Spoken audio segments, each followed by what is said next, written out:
Hello అండి, నా water fountain చూడండి. ఇది నేనే తయారు చేశానండి. నా గార్డెన్లో తయారు చేసి గుమ్మానికి కొంచెం సైడ్కి పెట్టానండి, ఇంటి దగ్గరలోనే.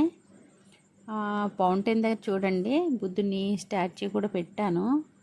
అలాగే వాటర్లో గ్రో అయ్యే ప్లాంట్స్ వేసానండి, మనీ ప్లాంట్, ఇంకా వేరే ప్లాంట్స్ వేసాను. అలాగే ఆ పైన చూడండి, ఆ పైన కూడా వాటర్ లిల్లీస్ ఉంటాయి కదండి, రెయిన్ లిల్లీస్ వేసానండి. ఈ రాళ్ళు అవేమో కాలువ నుంచి తీసుకొచ్చి అలా పెట్టాను.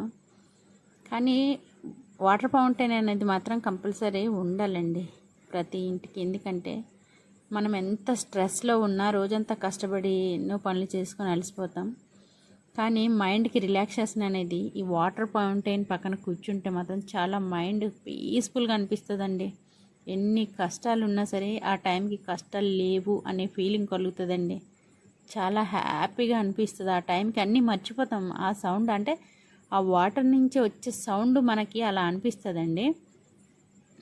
మనం ఏదైనా చిన్న చిన్న కాలువల దగ్గర ఉన్నప్పుడు మనకి ఎంత పీస్ఫుల్గా ఆ సౌండ్ వల్ల మనకి ఎంత హాయిగా అనిపిస్తుందో ఇది అలా ఉంటుందండి. చాలామంది కూడా చెప్తున్నారు, అంటే రీసెర్చ్ చేస్తారు కదండి, ఇలాంటి వాటర్ ఫౌంటైన్స్ అనేది ఇంట్లో ఉంటే మనకి ఎంత స్ట్రెస్ ఉన్నా సరే దాని సౌండ్కి ఆ స్ట్రెస్ అనేది తగ్గుతుందటండి. అంత పీస్ఫుల్గా ఉంటుంది. కానీ చెప్తున్నారని కాదు, కానీ ఇది నిజంగా నా అనుభవం అండి. ఎందుకంటే ఇది చూసేటప్పుడు చూడ్డానికి అందంగా కనిపిస్తుంది, సేమ్ టైం ఆ పక్కన కూర్చొని ఉన్నప్పుడు మాత్రం చాలా హాయిగా అనిపిస్తుందండి. మైండ్కి ఎంత హాయిగా అంటే ఇంకా చెప్పలేము ఆ ఆనందాన్ని. కుదిరితే మీరు ట్రై చేయండి. ఆన్లైన్లో కూడా చాలా దొరుకుతున్నవి. ఇదైతే నేను సిమెంట్తో తయారు చేశాను.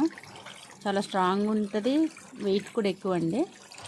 ఆన్లైన్లో చిన్న చిన్నవి దొరుకుతున్నాయి. కుదిరితే అందరూ కొనుక్కోండి.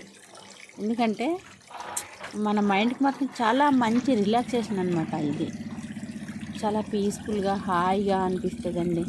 చూడండి, ఆ బుద్ధుని విగ్రహం చూస్తుంటే అంత ప్రశాంతంగా అనిపిస్తుంది కదా. చూడండి, పక్కన మొక్కలు కూడా వేసాను.